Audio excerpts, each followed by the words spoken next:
നമസ്കാരം. ലോകത്ത് നിക്ഷേപം എന്ന രീതിയിൽ സൂക്ഷിച്ചു വെക്കാൻ, കൈവശം വെക്കാൻ ഏറ്റവും സേഫായിട്ടുള്ള, എന്നാൽ ഉറപ്പായിട്ടും ലാഭം ലഭിച്ചേക്കാവുന്ന ഒരേ ഒരു മേഖല എന്നത് സ്വർണത്തിൻ്റെ മേഖലയാണ്. സ്വർണം വാങ്ങി വെച്ച് കഴിഞ്ഞാൽ അത് ഉറപ്പായിട്ടും ഇന്നല്ലെങ്കിൽ നാളെ നല്ല രീതിയിൽ അതിന് ലാഭത്തോടു കൂടി വിൽക്കാൻ സാധിച്ചേക്കാം. അതുകൊണ്ട് തന്നെയാണ് ജനങ്ങൾ ഏറ്റവും കൂടുതൽ സ്വർണത്തിൽ നിക്ഷേപം സ്വീകരിക്കുന്നത്.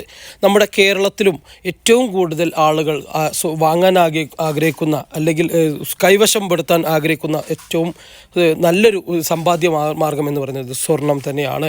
അതിൽ കേരളത്തിൽ കൂടുതലും ആഭരണങ്ങളായിട്ടും അതുപോലെ തന്നെ നിക്ഷേപം എന്ന രീതിയിൽ കോയിനുകളായിട്ടും ബിസ്ക്കറ്റുകളായിട്ടും സൂക്ഷിക്കുന്നവരും കൂടുതലാണ്. ഇന്ന് മാർക്കറ്റ് ഓപ്പൺ ചെയ്യുമ്പോൾ നേരിയ തോതിലുള്ള വിലയിടിവാണ് വീണ്ടും രേഖപ്പെടുത്തിയത്.